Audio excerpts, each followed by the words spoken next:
नमस्कार बंधुगण वर्तमान राज्य रे खरीफ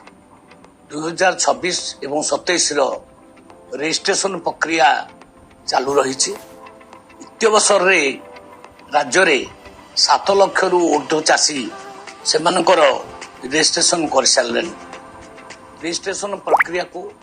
आमे सरल करिछु कौन सी प्रकार से बाधा नहीं तेणु आज गोटे दिन में 1,20,000 ऊर्ध्व चाषी निज पंजीकरण कर सारी मु अवसर में निवेदन करी समस्त चाषी भाई मान को से माने अगस्ट 31 सुधा शेष तारीख अच्छी से रजिस्ट्रेशन प्रक्रिया